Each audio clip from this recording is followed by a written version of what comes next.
My favorite is the transcript one, and then you see it running underneath Yeah, it just everything that you said. I find it distracting, especially when it like the pickle pulls up the wrong words and stuff. Yeah, I'm always reading what I'm saying. Always. Yeah. Well, I guess it's good because people were, I guess, not telling people they were recording or going live, or so I'm just finishing all my posts here that say we're live. And then we'll get right to it. The live stream's up. A couple of people there already. Excellent. And we'll get going. Oh, should we have that open so we can see questions, or you'll just fire them at us? I'll fire them at you. Okay.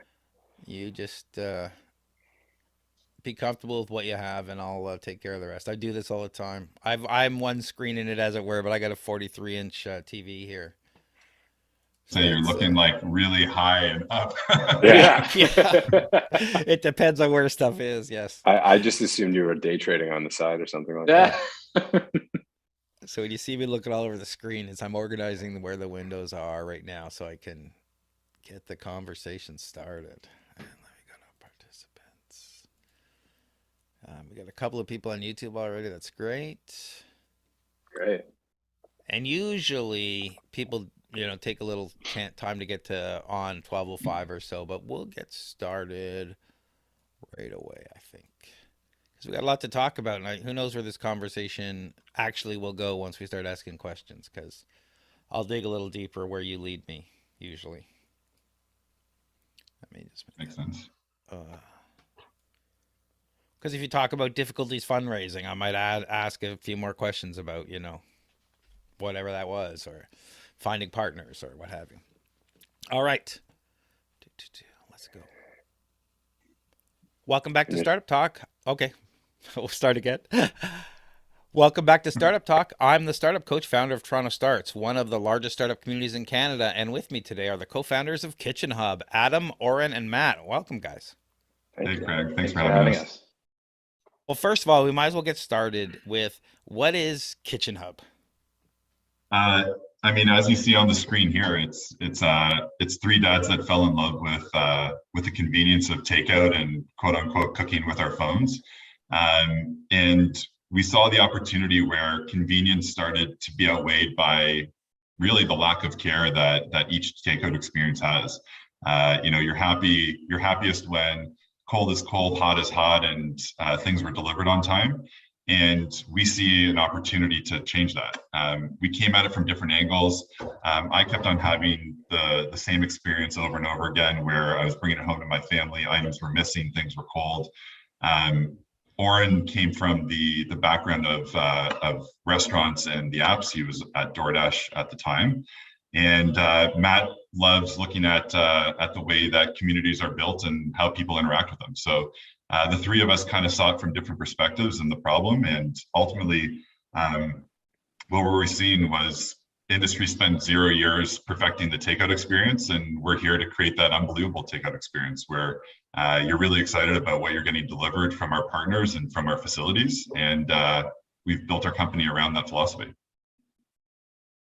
Very interesting. You hit on a number of problems that I've experienced myself in the industry, including I'm talking to a delivery person where I ordered for a family of 4, and they bring me like an order of fries and a drink. And they said, well, you just request it in the app and just take the food and they'll give you a refund. And I'm like, well, I can't go back in the house with this.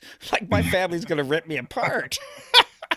Yeah, when kids are hungry, it's that moment that you need everybody to be working for you. Absolutely. So I usually ask what entrepreneurs were like when they were young, but since there's 3 of you here, how did the 3 of you meet? So we've known each other for a long time. Oren's wife and my wife were college roommates, and so we became friends quite a while ago. Adam and I have known each other, gosh, Adam, almost 20 years now. We're summer campers together, and basically it was some conversations a couple of years ago about this idea, and I brought the 3 of us together, and we've transitioned from being not only just great friends, but also now business partners, and it's been pretty cool. So, when did you know you wanted to be business partners? To take that leap from friends to working together and be business partners, some people really can't handle that jump.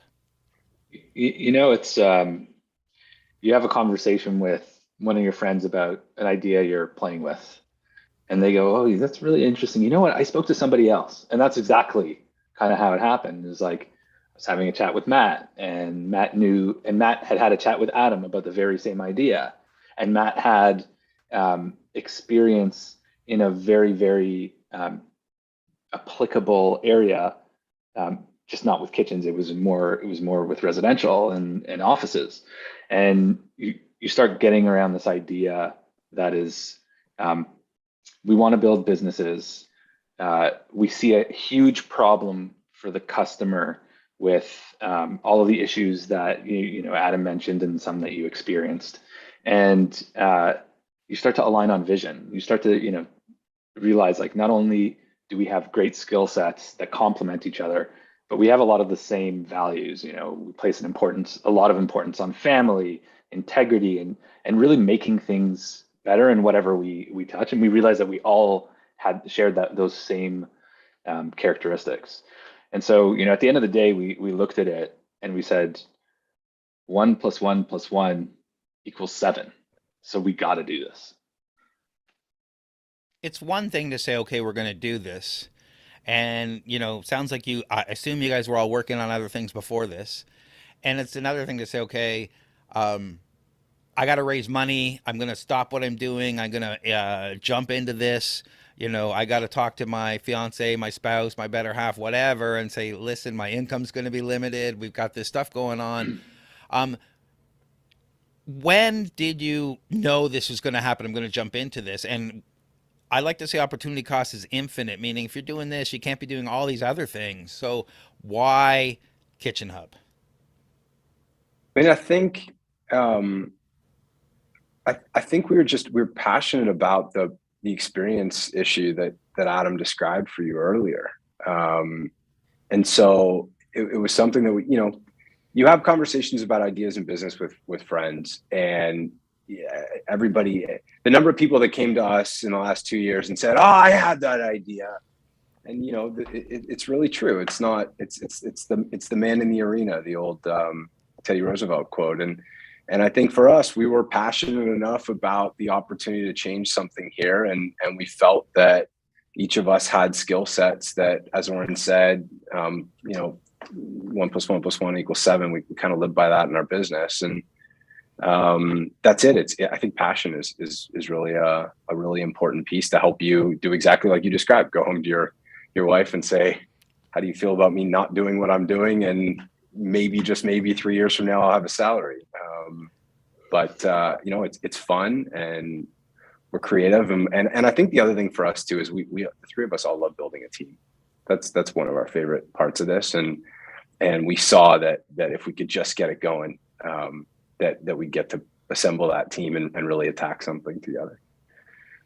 Yeah, I think you hit one of our core value concepts is, ideas are worthless. You need to take action, because everyone has this idea. I read about ghost kitchens a few years ago. Yeah. Mind you, I got my own stuff to do, and I thought it was a great idea, but I wondered who was going to implement it, who was going to do it right, who was going to, and now I'm talking to you. So let's get into it a little bit. What is a virtual food hub, and specifically, what does Kitchenhub do?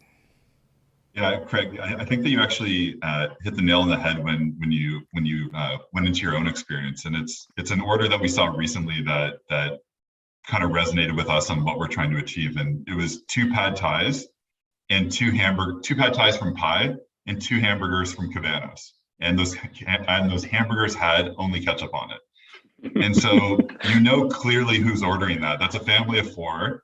And the kids are having the hamburgers with ketchup, and the parents wanted to spoil themselves with a pad thai. But what we're doing is we're focusing on partnering with restaurant brands that are able to create that unbelievable experience for consumers. And it's that family experience where before you would have had to have ordered it from 2 different spots, or Craig, you would have ended up with a hamburger with a little bit more than ketchup on it.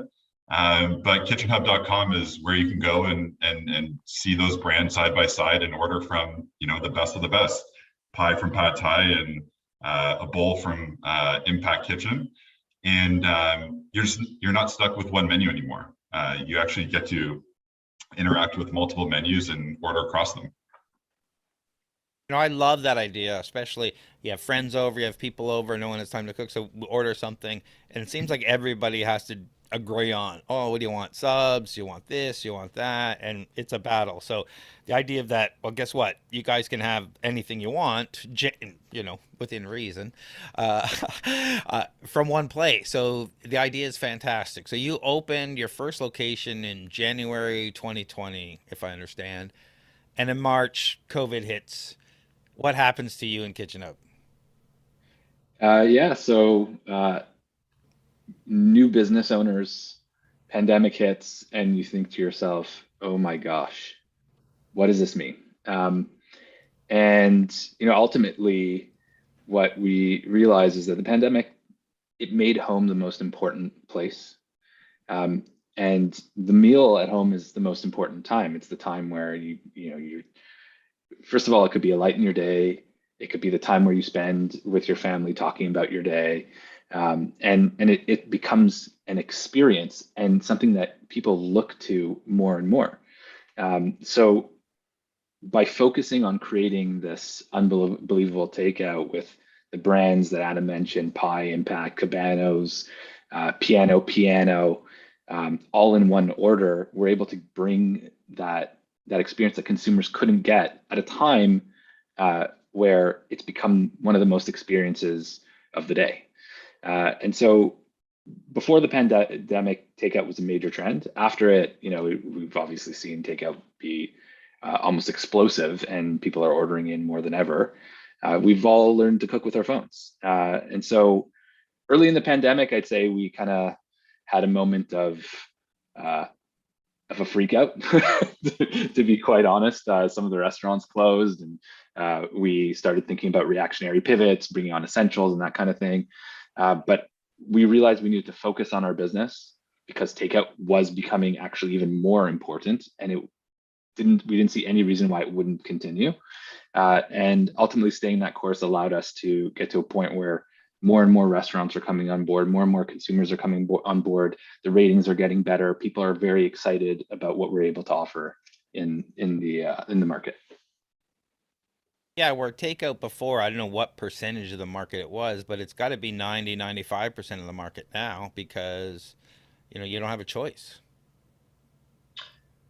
Yeah, well, especially during a lockdown, takeout is, one of the biggest ways that people order. Takeout, delivery, drive-throughs have also become quite popular. But even when dine-in is reopened, takeout is still incredibly popular. People were doing this before the likes of DoorDash and Uber Eats. They took us from a place where it was only Chinese or pizza to now it's whatever you want. And now consumers are asking for even more. They not only do they just want the food for takeout, they want great food for takeout. And that realization is what fuels Kitchenhub. It's bringing that great takeout, bringing those great brands that you couldn't get because they're all the way downtown and you live in Midtown, or you're in the suburbs and you couldn't make it for a dine-in experience. It's bringing that to the home. And with everybody's mindset switching to takeout and home delivery, and this is a model that we've all come accustomed to, having a better experience has got to be on people's lists. Like, I don't want to order the same old. I want something different. I want something better, and a better experience, even if it's not at the restaurant, is what people want. Yeah. So, in crisis, many things take leaps forward in process and technology because of necessity. I've always been saying, I think that COVID killed the fax machine and brought, electronic signatures into the mainstream. Now, how is the takeout industry transforming as a result of the pandemic, and what role is tech playing? I mean, Oren touched on it to a degree, but it's about cooking with your phone now. I mean, I think that's increasingly the case. And if you speak to the delivery companies, you know, they'll tell you that the pandemic kicked their business plans down the road 4 years almost overnight. And that's not just because of necessity. It's also because of education. So, you know, the Ubers and the DoorDash was the domain of the 20 and 30 something. My dad uses it now. And that was not going to be the case if it wasn't for what's happened to us in the last year and a half. But the other thing I think is really interesting to us is restaurants have learned to evolve with technology over time. It's not what we're used to thinking about, but Craig, as best as we can find it, the first thing ever ordered on the internet was a Pizza Hut pizza. It was called PizzaNet, and it was in the very early days. And it's great evidence of the fact that, you know, restaurateurs are innovative and they're resilient and they think about this stuff. This curveball COVID has been, you know, the biggest yet. It's been forcing us to use the technology. And so we think about that a lot. We built multi-brand ordering systems to make our core, one of our core value propositions work really well. We think really hard, not about ourselves as a tech company, but as a hospitality company that cares and uses technology to create those experiences for people. And what the pandemic in a way has done for us is it's had people asking for them rather than us trying to convince them to use it. So I think that's what restaurants are learning. That's what we're learning. And that's the infrastructure and opportunity we're trying to bring to our customers. Now I see ghost kitchens popping up all over North America, and they seem to be becoming a fixture. How do you see the business evolving? Yeah, so you know, restaurants now have an opportunity to extend their hospitality from the dining room into consumers' homes in a way that they never were able to do that. And not only to do it from their existing locations, but to expand very quickly and easily into the ghost kitchens and virtual food halls like ours. You know, never in history has Chef Nui from Pi been able to send a pad thai to Midtown Toronto and in 15 to 30 minutes because their location was downtown. And so ghost kitchens are allowing restaurants to get closer to the consumer and bringing a lot of attention to focus on the takeout experience. So before it was, we've served this food for dine-in, and DoorDash has asked us if we want to put it in a package and send it out to customers for delivery. Now it's, how do we create the ultimate food that travels really well, that holds in great packaging, that's meant for takeout, not meant for leftovers and at the end of your meal. And this is a new I want to say a new area of hospitality where so much innovation is still yet to come, and it's really exciting. And ghost kitchens are helping bring that to the consumer's home. I think it's important to talk about the differentiating factor that we bring to the table, which is the virtual food hall, and the fact that you can have all these restaurants co-located and being able to order them all together and create that unbelievable experience that frankly you can't get anywhere else. It's exactly the quality and the experience that Oren's talking about, but being able to get that from the 13 kitchens that we're building at Castlefield and Dufferin, you just can't get that anywhere else, and it can't be replicated. I think you hit on something there. People, the experience of packaging that it comes in. You know, people always refer to Apple, like the opening of the box, and if they hold on to the box and that whole feeling, like, you know, food used to come, there'd be stuff spilled in the bag, things would be everywhere. That whole packaging technology has changed significantly. And I would imagine with something like what you're doing, where you have 13 kitchens, so you're not just throwing burgers in a box, you've got to figure out how does pad thai do this and how does this go like this, and the packaging for all those things, that you've got to be on the forefront of figuring that out. Let's actually get into the back end of this a little bit, and we'll probably circle around to the technology again in a minute. I want to talk about how Kitchenhub works in the back end. Variety and quality seem to be at the forefront of demand, like you were talking about. But how do you select partners to work with as a result? Do you approach them? Do they approach you? How does all that work? One of the things that we love about working in Canada and growing up our business in Canada is that we're a cultural mosaic, and there's a lot of uniqueness to Canada itself, and then to each city and to each neighborhood. And the way that we think about our spaces is catering and becoming an amenity to each neighborhood, a food amenity to each neighborhood. When you think takeout and delivery, you're thinking about Kitchenhub and getting food delivered from one of our incredible partners. One of Victory Burger, they actually have created a burger that is meant for delivery. So Victor Barry, when he serves it to you in person, he actually puts something on top of it and says, you cannot remove this for 10 minutes. So he's actually manufactured that burger so that it's not perfect when it leaves our facility, it's perfect when it gets to your house. And so he's taken the time, and we've worked with him on what it means to deliver that incredible experience.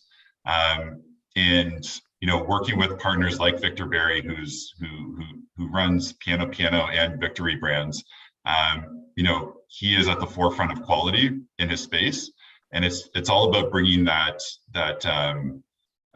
experience home. How do you create Piano Victory Burger at home? And you have to really, really rethink the way that you approach it. Can we talk about the business model? Because there are lots of moving parts and potential revenue streams. On the surface, people look like, oh, you're, a food service, a pay per meal kind of thing. But I'm thinking, no, maybe, there's way more here, right? You're talking about kitchen rental space and partnership with businesses. Who pays for you for what? And my second question is, are the people in those kitchen, are they your employees or are they employees of the restaurants? Yeah, great question. So, first and foremost, we start with the alignment with partnership. So all of our pricing, business plan, operations, everything comes down to, can we remain aligned with our restaurant brands? Because the 100% of every dollar involved in our business comes from guys like you, Craig, coming to order food for your family. And you're going to do that if you have the best possible experience, and if you appreciate the curation of the brands that we've got, and you're happy with it time in and time out. So everything we do is focused on aligning to actually achieve that goal. You're right. We provide a whole host of services to support our restaurant partners. That's everything from space to technology stack, et cetera. And we're constantly tweaking it. We're looking at how we share the cost of the space in the building, how we make sure we've got best in class tools for them to use, how we ensure that the market knows about us, that we're investing properly in marketing, et cetera. So it's a very non-conventional approach, and it's entirely focused on that alignment. The last question you asked was who's physically in the kitchens. We have a very strong opinion that core to a great experience is great quality food. And we have a second strong opinion that great quality food comes from the people that are best cooking it, which are those that actually work for those restaurant brands and have been trained by the sort of, call them religious leaders of each of these brands. You've got phenomenal chefs that we've already talked about, Chef Nui from Pie Northern Thai and Victor Barry from Piano and Victory Burger. They train their staff best. And so in our facilities, we're providing kitchen space, but our partner brands are bringing their staff, their team, their ingredients, and ultimately their menu and brand to execute. And that's how we keep the Craigs of the world happy time in and time out. It's good to know. I could just see so many different business models that would apply on each aspect of the business. So I was always curious. You seem to be growing incredibly fast. I think you're 3 locations now. I understand you're moving to 5, and then I've seen 25 and I've seen 50, which is crazy and great, but it brings its own problems, scaling internally and externally. How do you manage growth internally and keep the culture and vision you want, and externally to be able to manage all the partners and the moving parts when you're talking about the tech stack and the cooks in the kitchen, and who manages the inventory and the flow, and I have so many questions. Craig, what you're experiencing right now is what we call internally as drinking from the fire hose. There's a lot of facets to this business, and I think that you're getting up the curve a lot quicker than most. But as you've heard time and time again, we consider ourselves to be in the hospitality industry, and that unbelievable takeout experience is something that's applicable to everyone. And like we've talked, earlier, the pandemic has really made delivery something that everybody across the country is doing. And so the opportunity is huge. It's not something that's exclusive to Toronto. It's everywhere in Canada, and that's our mission: is to deliver that experience, build the infrastructure, and provide the partners that we're partnering with the ability to expand. So when it comes to kind of the secret sauce of keeping it all together as we're building the plane as we're flying and realizing we only got one wing on instead of two, it's the team. That's all it comes down to. Period. Full stop. Spending a lot of time working on recruitment, working on onboarding, and making sure that we give true ownership to the people that work for us.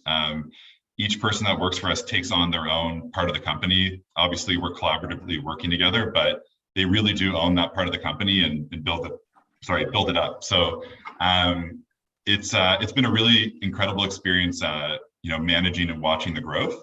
But it really does come down to the team. We had a couple of questions in the chat room, so I'm going to jump quickly over to that. And what is your you hit on this earlier, but if you could someone summarize what your mission is at Kitchenhub, and then what's your vision for the future? So we're going to sound like a little bit of a broken record here, but I'm going to go for it one more time. To summarize it up, it's creating unbelievable takeout experiences. Period. Full stop. We're in the hospitality business. We happen to do real estate and infrastructure. We happen to do tech. And ultimately, it's putting all those things together to make the consumer want to order from us. The vision that we see for the future is, we keep on talking about the fact that restaurants just aren't made for takeout and delivery right now. It's prime real estate on King Street where there's no parking. For the delivery driver or the consumer to go pick up that food, they're walking a couple of blocks because they have to park far away. They're out in the cold. They have to wade through the restaurant. People sitting down get hit by a bag in the head. There's just no way to actually keep up with the demand of food off premise in the way that it's been building up. And so we're focusing down on 4 key things. One is convenience, consistent quality, making sure that we're providing that care to the consumer, and also recruiting and curating that collection of brands and restaurants that really resonate with the consumer. And we think that if we can package all those things up and really execute on the vision and the goal of, and you said it right, 50 locations in 5 years, we're going to be able to provide that experience to everybody that wants to cook with their phone. And that's the goal. I love to see interesting marketing techniques. I teach growth hacking. I work with startups. I get interesting ideas, and I love the feedback on, the different things they can do to get attention. Now, I saw back in November 2020 that you guys work with Kevin Smith of Clerks, Dogma, Jay and Silent Bob, and more fame. We have a local guy named Kevin Smith who's a pitch coach, so I want to clarify that they're different people. And to bring his fictional restaurant movies to life, including the Cow Tipper and Hater Tots. I'm a big fan of Kevin Smith. So how did all that come about? What was your goal for this? And did you achieve it? I'm always wondering about the numbers and the media coverage and backlinks or something like this, and whether people actually accomplished those. So were there any surprises along the way as well? Yeah. So, first and foremost, an opportunity like this comes at you with someone that you're a big fan of, and you jump at, right? So all of us are big fans of Kevin Smith's movies. We knew what the movies brand was, a fictional fast food restaurant. We had seen that he had done it in California once, and we thought, how great would it be if we could bring that to Canada? And it's part of our ethos of our company is, can we bring great brands and can we bring great experiences that people can't get otherwise, right? And so that opportunity opened itself up to us, and we took it. And we took it because we wanted to bring a great experience to the consumer. Kevin Smith fans are, if you know them, they're diehard. They absolutely worship worship him and everything he puts out. And we saw that being a great experience. And the other piece is the alignment with our restaurant partners, right? We are in business to support and help our restaurant partners as they transition to the e-commerce world. And that means new revenue channels like kitchenhub.com and the food hall that we put together, but also like virtual brands. These things are blowing up. And when you've got a celebrity backed one, it's a really exciting opportunity for a restaurant to bring in, especially now, much needed revenue. So it's kind of a win-win-win. And for Kitchen Hub, it's a great marketing because Kevin Smith brings his fans, all the fans, get to experience the Movies brand, but also see what Kitchen Hub is and learn about the great brands that we have in the facilities. And really, at the end of the day, it's just a great way for us to start testing things that we believe are going to be good growth opportunities, like virtual brands, like the celebrity ones, and even others that we can in the future start bringing to the table. And was it worth it? The work, everything? Did you get what you wanted out of it? It was, I would say, profitable. Incredible opportunity. We did more volume than we had ever done. We broke records, night after night. We got into, selling merchandise. We got over 50 million impressions across the US and Canada, pick up all over the place. And ultimately, the biggest part was that the consumer and the restaurants, and this is the thing that we spend a lot of time on. Adam talked about our 4 C's. It's care. We showed that we cared about our restaurant partner by bringing them a incredible brand and an incredible revenue opportunity. And we showed that we care about the community and the consumers because we brought them something that they couldn't get before. And that was a light in their day. That's great. I mean, that whole experience, I wish I would have taken part of that when it happened. We'll call you next time, I promise. I think we still have some merch if we have some swag. Oh, definitely. If you got movie swag, I'm in. I definitely like hearing that because people try these techniques and they don't understand. You have to really go all out with this, and it really pays when you do. And thinking outside the box. So that's fantastic to hear about that. Now, you recently secured an additional $9 million in funding. Can you tell our audience about your raise process and how this round was different than your previous raise, which was pre-COVID? Yeah, I mean, the COVID part of this was a heck of a learning experience to begin with. What we learned, I think, on the fundraising trail was things we already knew, but in a cold light of day. It's all about trust, and it's all about finding people that align on the vision for what you can create and believe in you and individuals to actually deliver on that vision. And then the challenging part of that is telling the vision well and evidencing that. And it was not a short process for us. It took quite a bit of time. I think we're better as a company for it because we got a lot better at telling our story, understanding how really smart people saw the risks that we were taking on, and which sorts of really smart people were willing to take them on with us. But I mean, COVID, man, like trying to convince somebody that often you have never met in your life to invest with you, 7+ figures of their hard-earned cash, while all you can do is speak to them on a 12.5-inch screen.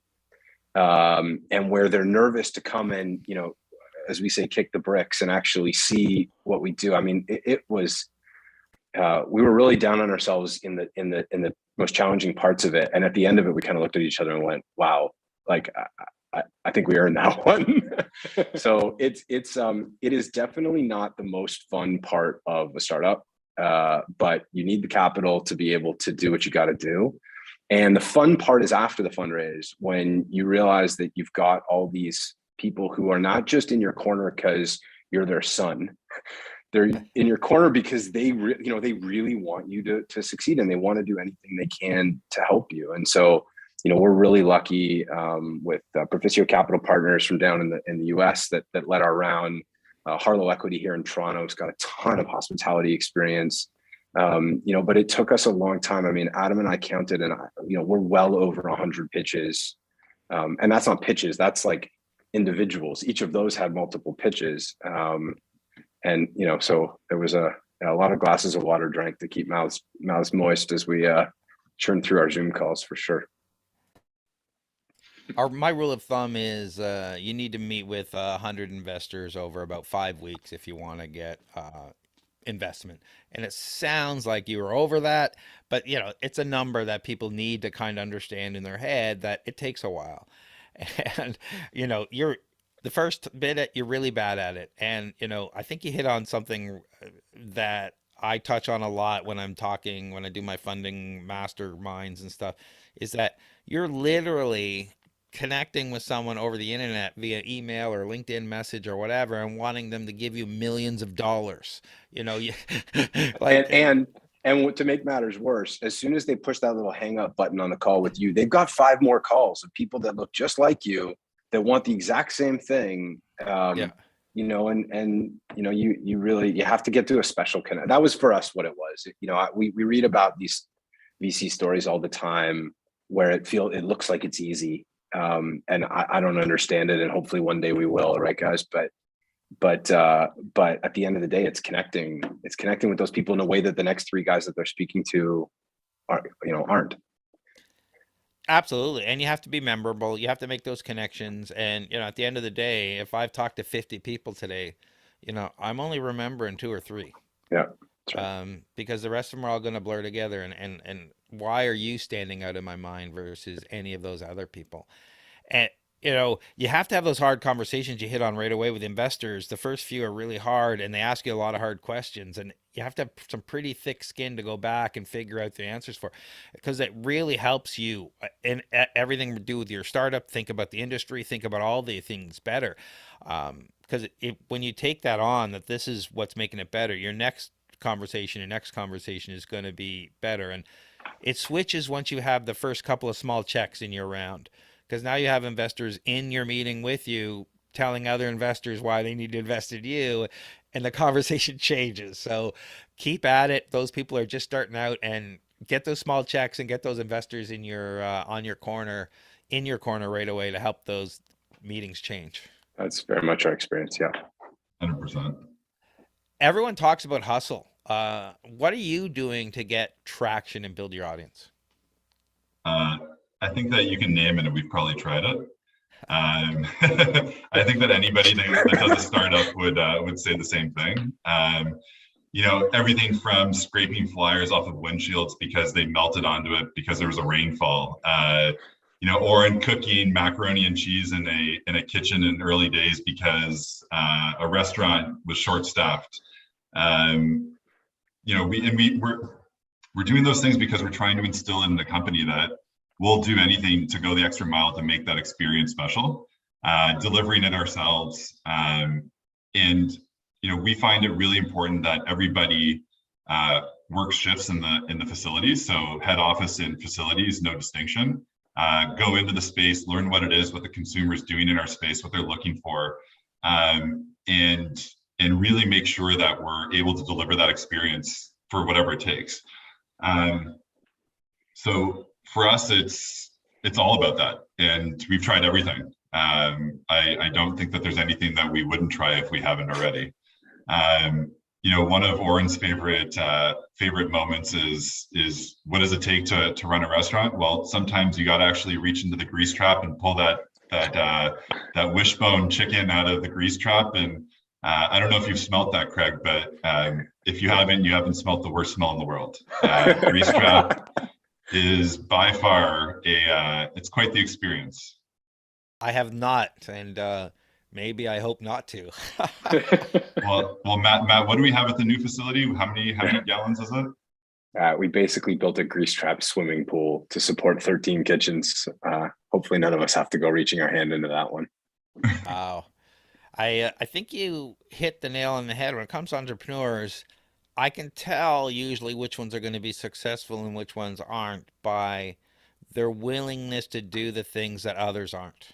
Interesting. There's some people who are too timid or too whatever to get out there and do things.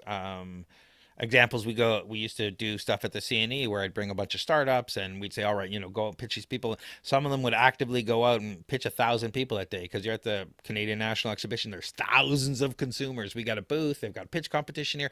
There's people to talk to. And some of them were too shy, and some of them were doing crazy things. And like, if you're too shy, you're not going to make it. It's just not going to happen. Somebody's going to have to jump in.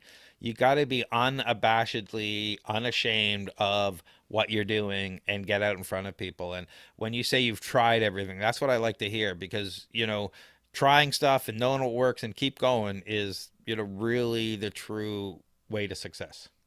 Well, I think that that's also the beauty of the partnership that we have here, is that each one of us brings, specific stuff to the table. And I have to say, before Oren and Matt, shyness was definitely a thing, and not going into spots where I didn't belong. And I can confidently say that is no longer a thing of mine. Do whatever it takes and go the extra mile, and just wait until someone tells you that you can't be somewhere, and that's when you've gone too far. So we're all for that, 100%. So all those things you tried couldn't have been successful. So I like to try to share both successes and failures. So there's a chance that someone listening might not make the same mistake. Can you tell us a time where you screwed up and made the wrong pivot or startup decision? Yeah, guys, I got one. So it's funny. Screwed up is a language that you don't hear in our office very often. We're really, we actually love making mistakes. And as long as it doesn't knock us out of the game, the bigger the better in some way. But I think the best example we probably have is that we launched our second location earlier this year, and it was very different from our first. The configuration of the space was a little different. The neighborhood was a little different. We probably weren't as concerned as we should have been about constraints like parking, where our first locations in Etobicoke in the suburbs, there's parking galore. And I think what we noticed in our sort of after action reviews of the launch of that space was that we opened the first location with our own two hands. That, for 6 months after the first location, there were still only like 5 people in the business. And you heard from Adam just now, one of the reasons why I think the three of us align is we're gritty people, and we, make decisions in the moment. And what you realize as you build a team is all the team members we have are equally as gritty as us. But when you're relying on each other, the amount of communication and the amount of direction you have to give and the amount of thinking ahead and planning to make something new successful was at another level than we were used to after opening our first location, because it was 3 bodies in a space just kind of grinding until you figured it out. And in the end, I think we were really lucky. We learned a ton from that. That second location is now actually very successful. We managed to do a second start. We convinced in some great brands. We've renovated that space, guys. I think we're up to 3 times in a year right now. And it's about to be a 4th. Yeah, please no. That's Adam egging me on, because in theory that's my job. So I think that's. They teach you in business school, you got to think before you go into different markets. You got to think before you go into different locations. When you're moving at the speed of a startup, the thinking part, can go away. And I think for us, we instituted a lot of processes after that to make sure that we were doing risk reviews of ideas that we had as we were implementing them, and that we were, we were in that scenario really concerned about how our operations were going to work. And in retrospect, our operations were flawless. And nobody walked in the door because we didn't spend enough time on the marketing piece. And that, that's everybody knows that was going to be a mistake, and yet it happened. And so you just kind of build processes and give people more responsibility to check you. And one of the ways that I know that we learned a lot of lessons from that is we had a couple of new brands launch in one of our spaces, and the next day the city inspector came in, and we had all check marks straight across, not one fail. So within a day, we had everybody moved in and fully up and operating with no hiccups whatsoever. So Context, 2 years prior, there had not been any inspections. And as far as we know, that was the first ever inspection of a virtual food hall in the city of Toronto. And somehow, despite all the movement that happens with opening new restaurants, which if you've ever worked in a restaurant, you know, setting them up is a lot going on. Inside 48 hours, we knocked it out of the park. And as Adam said, that's our team. Like that's our team. That's amazing. And, you know, call it screw ups, call it whatever, you know, what Facebook's mantra was move fast and break things. I like to say that, you know, you learn more from getting things wrong than you do from getting things right. Totally. And Yeah. as a startup, you just try stuff. As long as it's not too expensive from a resource and cost point of view, why not? That's why as a big business, you say, well, we don't want to go in this market and spend $10 million on it unless we know. Well, yeah, who wants to do that? So it's interesting to see that you've got to experiment along the way, throw stuff at the wall, and having a team that can work together and adjust quickly is super essential. Like, I run all sorts of events, and there's a core team of 2 or 3 of us that I trust completely, that I don't have to tell what to do. We show up, a new person comes, everything grinds to a halt because they have no idea what to do. You got to tell them every second. You've got to, like, it's just an interesting how working with a team, because like you got 1,000 moving parts when you got event space and it's new space and you got everything to move. And you know, it's like setting up a restaurant, except, you know, your guys are more permanent rather than we're doing this for a few hours and we got to put everything back. Now, having been in the startup space for a while and growing as a company, do you have any tools that you'd recommend for startups that you guys are working with or you think are good? I mean, the number one tool that we keep on using over and over again is actually Libby, which is the library app, which gives you free audiobooks because we're audiobook junkies. But we also love relying on third parties, to be honest. You know, you have your tools like Slack and everything that most people use, but having third parties and, you know, someone like Chris Graham, who's been training us on how to tell our story and how to really promote ourselves and make sure that the message of why the 3 of us came together and built this business gets out there. It's people like that and tools, you know, like Libby, where you hear from other entrepreneurs or other strategies that we have found to be the most helpful, for sure. That's great. I haven't tried Libby, so I'm definitely going to check it out.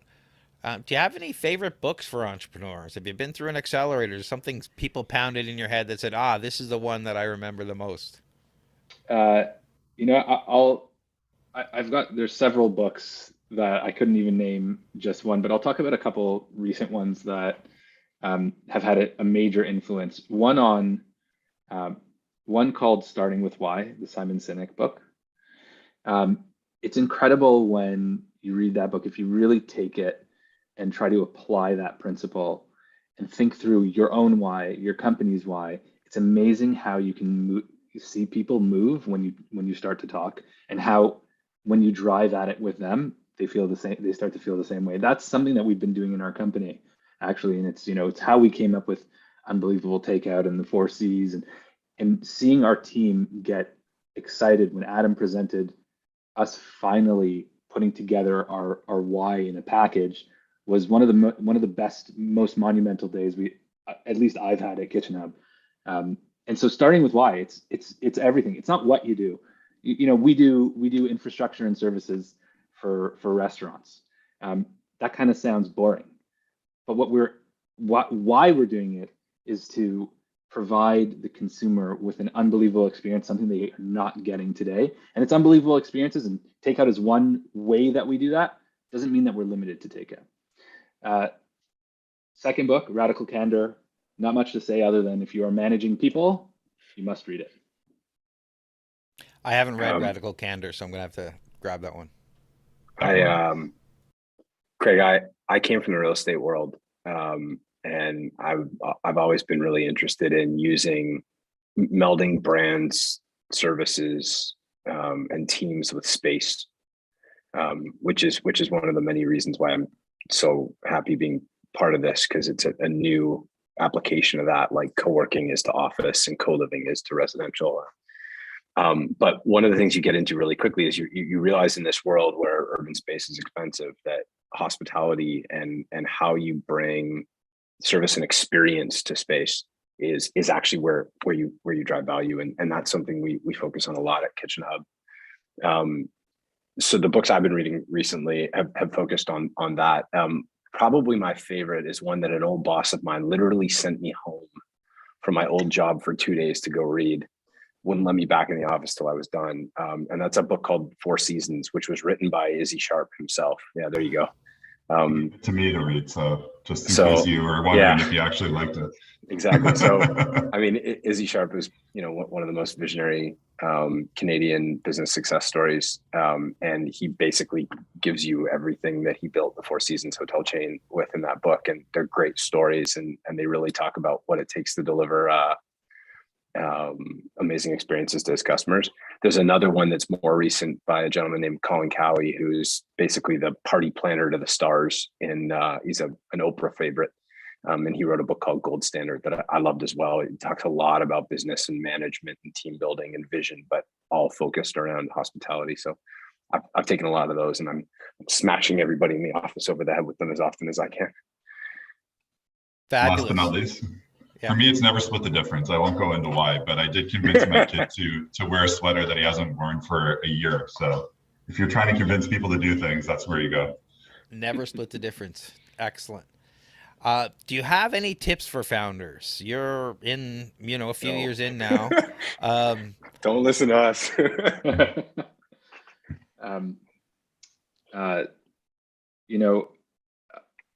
It's really if it's something that you believe, if you believe that you are put on this earth to go and build something for yourself, and you're bumping up against the walls of your job and you're afraid to take that jump, don't be afraid. Just take it. Just take the jump. Something will come, even if you don't have a plan. I did not have a plan when I took my jump. I had some notes and scribbles on a piece of paper, and it's amazing how when you do that, your motivation to go and find what it is that you're meant to do will come out in ways you've never imagined. You know what I found about that?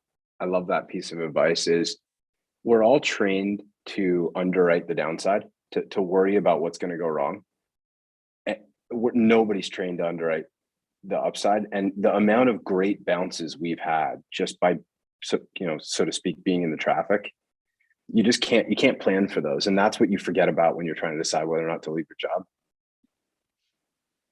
Those are excellent points. What's next for you and KitchenHub? Yeah, for us, we got tons of exciting stuff. And, like we said at the top of this, building the team and partnerships is obviously at the forefront. But we have some really exciting new concepts that we're going to be rolling out in the next month or two, or at least announcing in the next month or two. And, it's store within a store, putting our offering within other retail concepts, and really looking for partners with landlords that see us as an amenity to their building. So, having multiple food vendors in a space, we're seeing a lot of benefit in having conversations with landlords with multiple properties, where they can see the vision of what it means to have us in their space and have these incredible brands and offerings, and what that can do to really make a site come to life, and the type of tenants that they can attract as a result. So I'm really excited about the next couple of months and what we're about to do, and you'll see us more in the news and what we're doing. So if people want to be superheroes to their family tonight or impress their friends, where would they go to get the best takeout meals and find out more information about KitchenHub? Kitchenhub.com. That's where go to kitchenhub.com. You can order from all of the restaurants that are in either facility on one order. You can put together some really fun combos if you're just looking to have an adventurous night. You can get the food for your, if you want a burger and she wants pad thai, no problem, it's there. One of the most unique things that we've seen is someone take fried chicken and dip it into curry from pie, and all those amazing combos that can happen when you're just bringing the best in the city in one package. And So if I'm a kitchenhub.com. restaurateur and I'm listening to this and I'm thinking, hey, this sounds like a great idea, do I still go to kitchenhub.com, or is there somewhere else to go to talk to you? Call Mark if you have his number, but kitchenhub.com works as well. Yeah, there's a link there. There's a link there for restaurant partners, but Mark at kitchenhub.com will do great too. That's right. Fantastic. Thank you for taking the time out today of your busy schedule and sharing your journey with us. This has been great. I really appreciate it. Craig, it's been Thank you, awesome. Craig. Thank you so much. And we'll all talk